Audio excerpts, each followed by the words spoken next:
Dependent Origination 1. Ignorance is self-view. The uniqueness of the Buddhist approach is anatta, the realization of not-self. The particular style of reflection in structures like the Four Noble Truths and Paticca changes the way of thinking from the self-view of the soul and me as an absolute to anatta, not self. The problem lies in the fact that not self seems like annihilation, and what frightens people about Buddhism is that not self and no soul sound like an absolute position that one has to take as a Buddhist. People who hate God and resent Christianity may become Buddhists because they've got a grudge against God, the soul, sin, and guilt. They really want Buddhism to be a kind of atheistic philosophy and a total rejection of the whole Christian experience. But that's not what it is. Buddhism is not atheistic or nihilistic. The Buddha was very careful to avoid such extreme positions. Instead, his teaching is a very skillfully and carefully constructed psychology. Its aim is to help us see through and let go of all the habitual attachments, attitudes born out of ignorance, fear, and desire, that create this illusory sense of a self. So for over 2,500 years now, Buddhism has managed to survive and keep its purity. And that's because its approach is very clear. There's a Sangha living under the Vinaya discipline, and there's the teaching of the Dhamma. If we practice with this in the right way, we can really begin to see that suffering and misery we create over the illusions about ourselves. We're not trying to create an illusion that there isn't any self. The point is not to go from the illusion of self to the illusion of there is no self, but rather to investigate, contemplate, and have insight until the ineffable truth is realized by each one of us for ourselves. Each one of us has our unique experience. We don't all experience exactly the same things. We have different memories, experiences, tendencies, and habits, and yet we always relate these infinite varieties to Dhamma teachings. So we're not just making totally subjective interpretations. We apply the Dhamma teaching to our experience in order to be able to communicate and understand it in a context that's wider than that of personal subjectivity. Often people deviate in their practice because religious experiences are interpreted too subjectively. They're not put across in a form that can be communicated. They become unique personal experiences rather than universal realizations. But the Buddha established a whole way of thinking and expressing the teachings that's exactly the same today. We're not here to change it and to bend it all to fit our personal experience. We measure our experience with the teaching because the teachings are so skillfully made that they cover everything. In the contemplation of Paticca, we're coming to agreements on how its terms relate to contemplative experience. When you first read Paticca, you don't understand it at all. Ignorance conditions comic formations condition consciousness, etc. So what? What does that mean? You imagine it must be very profound and probably takes a lifetime of studying Pali to understand, so you tend to brush it aside. In Buddhist circles, the Four Noble Truths can be glossed over. Oh yes, basic Buddhism, yes, now let's get on to the real advanced Madhyamika Buddhism. Or, what did Dogen say? Or, Milarepa is absolutely fascinating, isn't he? And you think, suffering, origin, cessation, path. Yes, we know that. Now, let's get on to the real nitty-gritty. So the Four Noble Truths tend to be perfunctory beliefs. People don't investigate or use them, because the teachings in themselves are not interesting. Suffering, origin, cessation, and path is not an inspiring teaching. because it is a teaching for practice, not a teaching intended as inspirational. And this is why we use it, because that particular way of thinking and contemplating is psychologically valid. With it, we can begin to understand that which we've never seen or understood before. In following this way of practice, you're actually developing your mind and intelligence in a way that is very seldom done. Even in the most advanced educational systems, people don't really train their minds in this particular way of reflection and contemplation. To think rationally is highly regarded, but to understand what rationality is as a function of mind, you have to reflect on the nature of the mind. What's actually happening? What's it all about? And of course, these are the questions of existence, the existential questions. Why was I born? Is there a meaning to life? What happens when I die? What is it all about? Is it meaningless, just a cosmic accident? Does it relate to anything beyond itself? Or is this merely something that happens and then that's it? That's the end. We have great problems with relating the meaning of life to anything real beyond the material world. So materialism becomes the reality for us. When we explore space, it's always on the material plane. We want to go up in rocket ships and take our bodies up to the moon, because according to the materialist view, that's what's real. Western materialism lacks subtlety and refinement. It brings us down to a very coarse level of consciousness, where reality is this gross material object, and the emotions are dismissed as not being real because they're subjective. You can't go around measuring emotions with electronic instruments. But of course, the emotions are very real to us individually. What we're feeling is really more important to us than a digital watch. Our fears, desires, loves, hates, aspirations are what really make our lives happy or miserable. And yet these can be dismissed in modern materialism for a world based on just sense pleasure, material wealth, and rational thinking, so that the spiritual life seems to many people to be just an illusion, because you can't measure it with a computer or examine it with electronic instruments. Yet in pre-scientific European civilization, the spiritual world was the real world. How do you think they built the cathedrals and art? All this came from a real sense of spiritual aspiration, of the human being connected to something beyond the material world.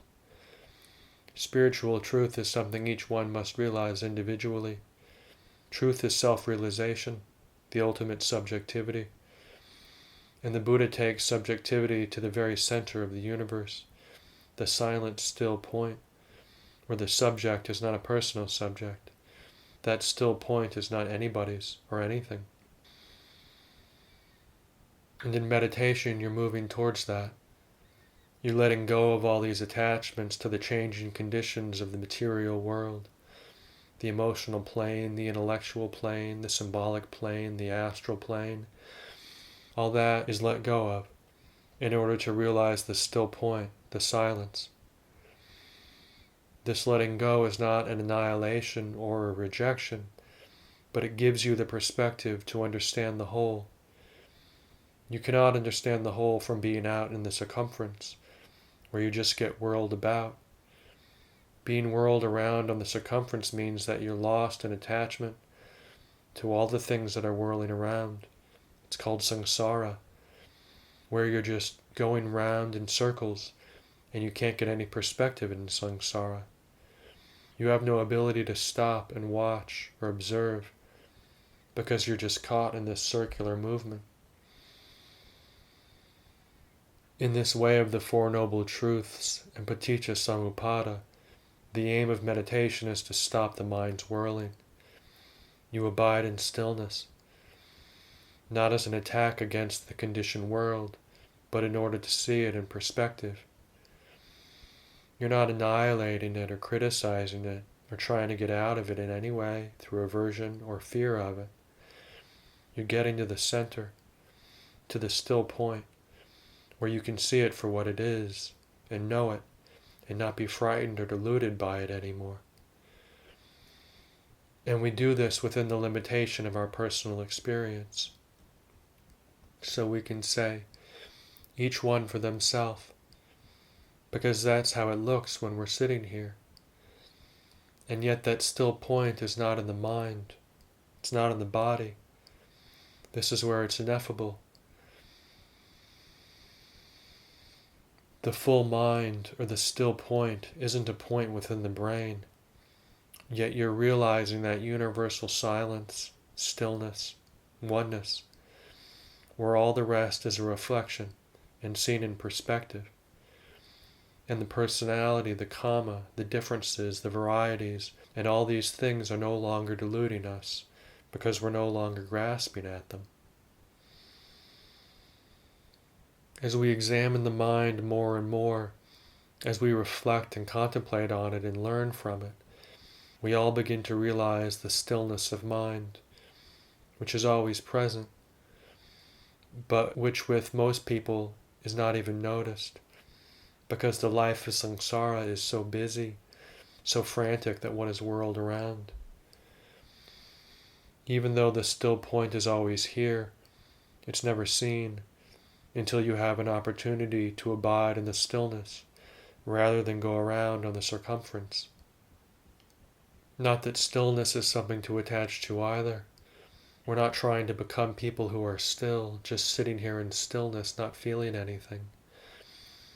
I know that some of you come in here and create a personal world that you can inhabit through the hour of meditation. And that's not the way out of suffering. That subjective and personal world is very dependent on things being a certain way. It's so fragile, so ephemeral that it's destroyed by the slightest disruption. The refined world of tranquility is so lovely, so peaceful, and then somebody moves their robes, somebody's stomach growls, somebody snores. It's disgusting to be disturbed from these fine, tranquil states by coarse bodily functions. But stillness is not tranquility. It's not necessary that we should be tranquil, but there's stillness when we can trust in abiding in the silence, rather than following our compulsive tendencies. We all tend to think we've got to be doing something. We're so conditioned to do things that even meditation becomes some kind of compulsive activity that we're involved in. Develop this, develop that, I have to develop my samadhi, I have to develop the jhanas. You don't just come in here and sit, you come in here and develop. That's how we think.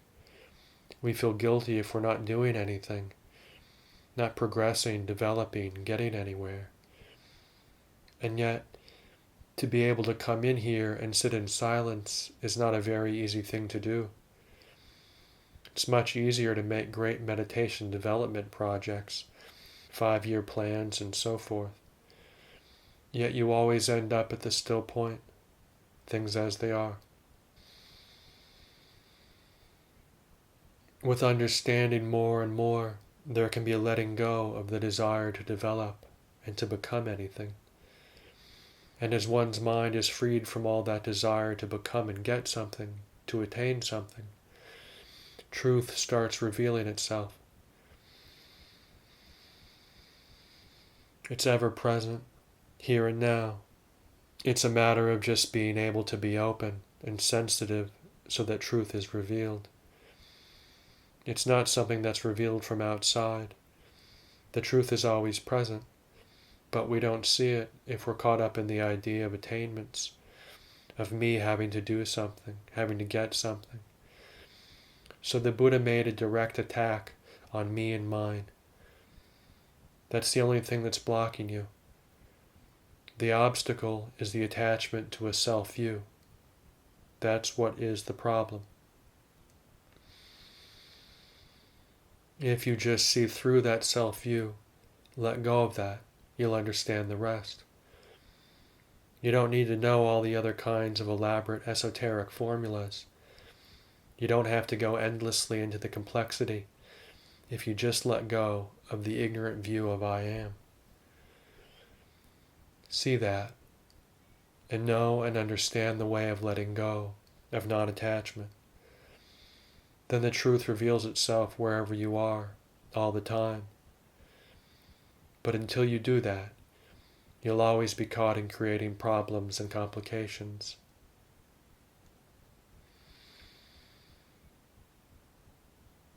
Avijja pajaya sankhara, sankhara pajaya vinyanam, vinyana pajaya nama rupang, nama rupa pajaya salayatanang, salayatana pajaya paso, pasa pajaya vedana, vedana pajaya tanha, tanha pajaya upadanang, upadana pajaya bhavo, bhava pajaya jati, jati pajaya jara maranang, soka paridewa dukkha domana supaya sabhavanti. All this means that if you keep insisting on being attached to the illusions of a self, to greed, hatred, and delusion, all you're going to ever get at the end are old age, sickness, and death, grief, sorrow, despair, and anguish. That's all you'll get for the rest of your life. A pretty boring prospect. But you can be free from that, here and now through right understanding, seeing things in the right way. There can be the knowing of truth, in which we're no longer deluded by appearances or habits, or by the conditions around us.